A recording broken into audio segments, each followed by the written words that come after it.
Hey everybody, Ace here again, bringing you another collection video. Hopefully the audio will be much better now that the AC has turned off. Today I wanted to talk about the Sega Genesis in its true form with the 32X and the Sega CD. I wanted to separate the video from the last one because I'm sure the last one probably ran a little long because of all the games I have. So this one will be short again because I don't really have a whole bunch of games for this, but I didn't want the last video to be too long. So on with the show. Starting with the 32X, we'll start off with Knuckles Chaotix, which is interesting because it's considered a core Sonic game, but Sonic is nowhere in this. It also introduced the rest of the Chaotix team along with Knuckles and some really interesting gameplay choices. I'll get to this eventually in my Sonic retrospective, so look out for that. And actually the first game I bought for the 32X when I got it, Virtua Fighter. This is actually one of the best arcade ports of Virtua Fighter, or home ports of Virtua Fighter Arcade. So yeah, this is definitely worth getting on the 32X. I definitely want to get more games for 32X eventually. I'm open to suggestions if you guys know any good ones. So let me know. Moving on to Sega CD, we have another one that a friend kind of just left over at the house and hasn't really reclaimed it, so I'm going to claim it as mine. Eternal Champions for Sega CD, which is technically Eternal Champions 2. So I will hopefully be playing this sometime soon on the channel also. And of course, you can't have a Sega CD without owning Sonic CD. Check out my review for that one. It's actually, I think, one of my favorite reviews that I've done so far in my Sonic retrospective.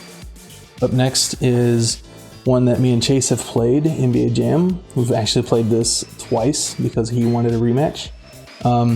It's pretty fun. I mean, NBA Jam is just an inherently fun game, and no matter what version you have, you're gonna have fun. I just happen to have the Sega CD version. Up next is an interesting game. It's one of those full motion video adventure games, Dracula Unleashed. It has like actual filmed actors and all that fun stuff.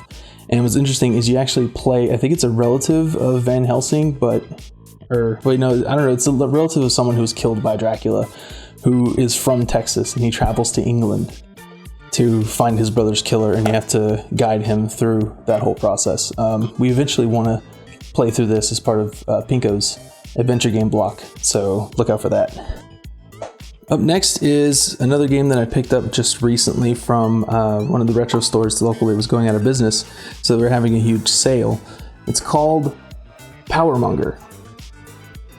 And I haven't really had a chance to play it yet, but from what I've done in my research, it's kind of a world building / world simulation game, and it was actually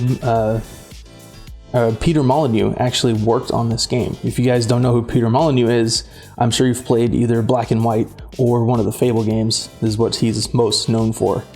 And this is interesting because it's one of the first ones where it has like AI driven civilizations and randomly generated levels. So there's 150 pre-generated levels in this, and you can also just have it build a random level for you. So it'll hopefully never get old. I haven't had a chance to play it to see what it actually plays like, but I definitely hope to in the future. And last but certainly not least is probably one of my favorite collectibles, at least, Popful Mail for the Sega CD. This one is interesting because when I bought the Sega CD, I actually bought this Sonic CD and NBA Jam for $1 each. And you can go to videogames.pricecharting.com, and according to that, a complete copy of this is worth about $160. And another thing I love about this one is just the detail on the disc itself and the booklet. Working Designs put a lot of effort in their packaging. Like, this is one of the very few full color instruction booklets on the Sega CD. Like, everything else is in black and white. This game is really, really tough, and I've almost broken it. I've never actually beaten the first boss in the game because it has some like really quick patterns and requires a lot of memorization. But I do want to eventually play this on the channel, so keep an eye on that from the future.